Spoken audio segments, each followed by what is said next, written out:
Vous écoutez le journal du télétravail du magazine Management.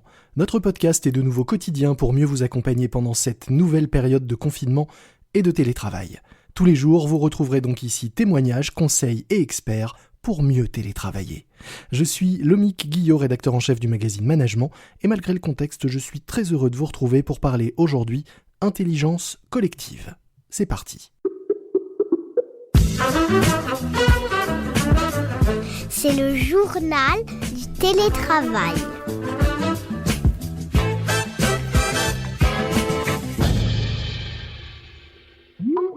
Aujourd'hui, j'ai le plaisir d'accueillir Francis Adam, cofondateur de StigPro, appli d'intelligence artificielle au service de l'intelligence collective. Je ne sais pas si on peut le résumer comme ça. Bonjour. Alors, c'est une application d'intelligence collective qui s'appuie sur l'intelligence artificielle. Si j'ai tout bien compris, StigPro, c'est donc une appli qui permet aux collaborateurs d'une entreprise, membres d'une même équipe notamment, de proposer des idées, puis de voter pour ces idées et enfin de les améliorer collectivement. C'est une sorte d'outil de brainstorming qu'on peut utiliser à distance, c'est ça ? C'est une application d'intelligence collective qui permet d'engager une communauté, alors qui peut être composée de salariés, vous en avez parlé, mais aussi des fois en fonction de la nature des organisations, on peut avoir affaire à des élus ou à des adhérents, des sociétaires, peu importe, pourvu que la communauté ait des enjeux en commun. Et à partir de là, on va adresser à cette communauté un certain nombre de thématiques sur lesquelles les différents utilisateurs vont pouvoir interagir, effectivement en proposant des idées, en les améliorant et en votant aussi bien sur les idées que les améliorations. Et on a un algorithme qui vient derrière trier l'ensemble des propositions en fonction du niveau d'adhésion suscité. Si je comprends bien, à nouveau, la palette des possibilités, ça peut aller de une équipe qui travaille au concept d'un nouveau produit à lancer, à un élu qui mène quasi une enquête d'utilité publique, à une association qui veut savoir si ses membres préfèrent un cours de pâtisserie le mardi ou le jeudi. Oui, il n'y a pas de limite en termes de taille de communauté, pourvu qu'on dépasse peut-être 15 ou 20 personnes. Et on peut être aussi bien une alternative aux incontournables brainstorming qui sont en souffrance en ce moment, parce qu'on sait que On peut plus se réunir. voilà, on peut plus se réunir, et en général l'énergie que l'on peut ressentir dans une salle en présence favorise le rebond créatif, et forcément en visio c'est un peu plus compliqué. Donc on peut aussi bien être une alternative au brainstorming qu'une solution toute trouvée pour permettre à une communauté plus large de partager à la fois de la créativité, du bon sens, du vécu, de l'expérience. Et l'objectif à l'arrivée, c'est d'avoir un maximum de données qui permettent à une équipe ou à une organisation, une entreprise de prendre des décisions qui sont plus intelligentes. Alors au-delà des exemples un peu caricaturaux que je prenais, est-ce que vous auriez des cas d'usage à nous partager ? On a récemment accompagné le groupe Massif dans la redéfinition de sa raison d'être. On a aussi des entreprises qui nous sollicitent sur des sujets qui sont très directement liés à la pandémie. On a le groupe IRP Auto qui est une structure qui a été créée par la branche des services de l'automobile. Et donc IRP Auto a en charge l'animation d'un certain nombre de sujets, dont la prévention auprès des 70 000 entreprises de la branche. Et nous avons créé une communauté de 6 000 personnes en charge de la prévention dans leur entreprise qui ont pu partager leurs bonnes pratiques pour faciliter la mise en place de mesures sanitaires.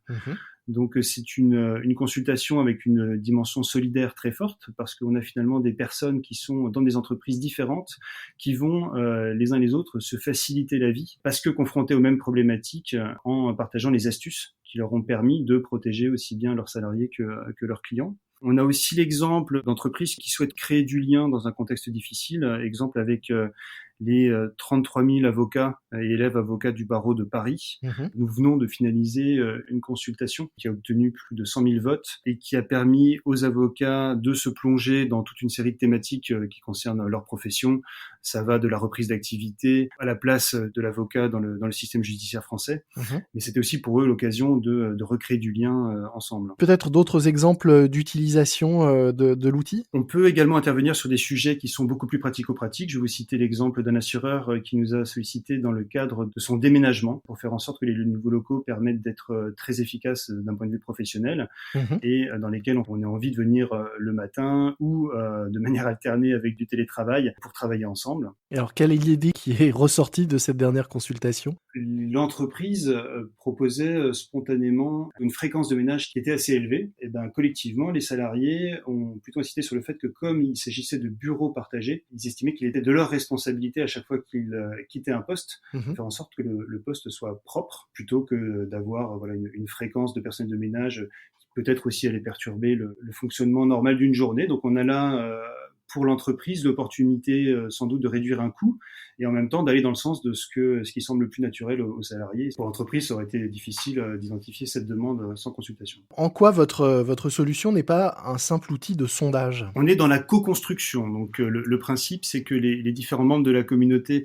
vont proposer des idées et vont rebondir sur les idées des autres pour les améliorer. Donc de ce point de vue-là, on va plus loin. De même, l'algorithme qui travaille sur l'analyse des idées va venir chercher plusieurs métriques pour proposer un classement qui est plus sensible que simplement un nombre de likes qu'une idée pourrait recevoir. On va s'appuyer à la fois sur le pourcentage de votes positifs, mais aussi sur le nombre de votes qui ont été émis, et aussi sur la prise en compte, lorsqu'il n'y a pas de vote positif, d'un vote nul qui permet d'avoir une analyse des idées qui est un peu plus fine. Et d'aller un peu plus loin dans l'amélioration, justement. En termes d'analyse, ce qui est fondamental, c'est de savoir de quoi parlent les idées.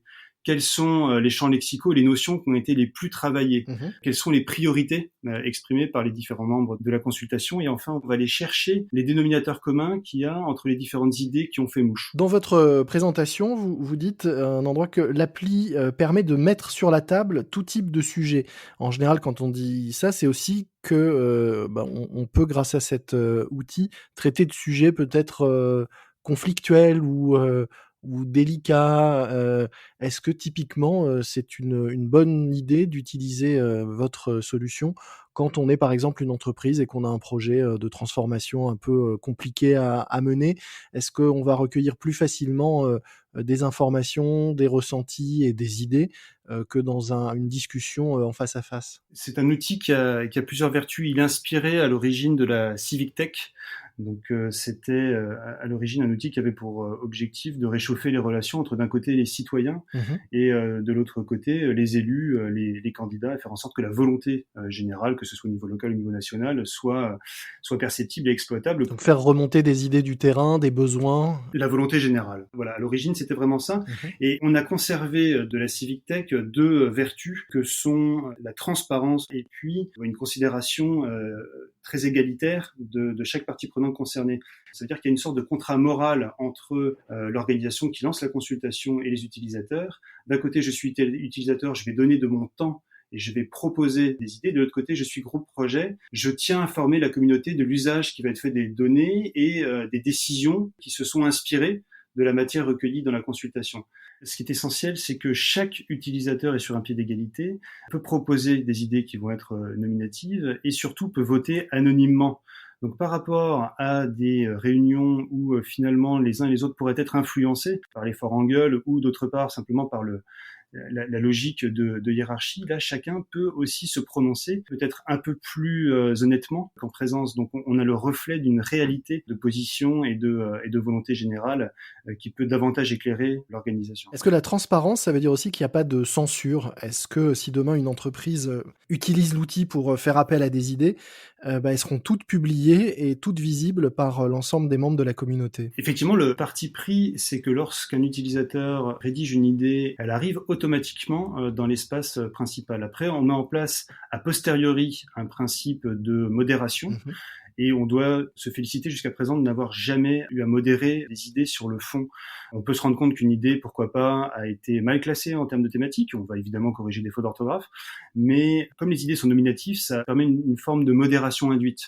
On a eu affaire à des populations qui étaient sensibles, des populations qui étaient politisées. On a travaillé avec des professions très diverses. Et aujourd'hui, sur le fond, on n'a jamais eu à modérer les différentes propositions. On disait en démarrant que vous étiez une appli d'intelligence collective. Est-ce que dans la période très particulière qu'on traverse, avec ce confinement et une généralisation du télétravail, un outil comme le vôtre permet de faire vivre cette intelligence collective, même si on n'est pas collectivement ensemble? L'avantage de la période pour les entreprises qui souhaiteraient mettre en place des expériences d'intelligence collective, c'est que ça permet de provoquer un double impact. D'une part, on récupère des données qui sont utiles à la prise de décision, on fait vivre l'intelligence collective, et d'autre part, on favorise une forme de bien-être, aussi bien pour l'utilisateur que pour l'entreprise. Avec Stick Pro, on va recréer les contours d'une communauté dans laquelle chacun va interagir, des fois avec des personnes connues, des fois avec des personnes moins connues. Ça permet aussi de gagner du temps. À partir du moment où on met en place une consultation, pourvu que l'essentiel des utilisateurs joue le jeu et consacre ne serait-ce que 10 minutes par semaine à cette consultation, on va avoir un résultat très complet et une vision très complète de la communauté sur le sujet qui est traité. Donc ça permet aussi de gagner beaucoup de temps par rapport à des formats brainstorming ou à des ateliers. Et dans cette période de télétravail où chacun doit s'organiser à titre personnel avec les horaires de sortie des enfants de l'école, parfois les enfants qui viennent beaucoup plus tôt parce qu'ils vont pas rester au centre de loisirs avec un masque sur le nez, en 10 minutes simplement par semaine, on peut faire avancer un sujet qui peut être très stratégique ou tout simplement très pratico-pratique. Merci beaucoup Francis Adam. Je rappelle que vous êtes cofondateur de Stig Pro, une appli, un outil au service de l'intelligence collective. Pour ceux qui voudraient en savoir plus, nous mettrons le lien vers votre plateforme et votre solution dans les notes de cet épisode. Merci à vous, merci. C'est la fin de ce nouvel épisode de notre journal du télétravail. N'oubliez pas de vous abonner pour ne manquer aucun nouvel épisode. Merci si vous appréciez notre podcast, de le noter également sur les différentes applis en nous mettant de préférence 5 étoiles. Moi je vous dis à très vite pour une nouvelle édition du journal du télétravail. D'ici là, soyez prudents, respectez les gestes barrières, portez-vous bien et bon télétravail à tous. C'est le journal du télétravail.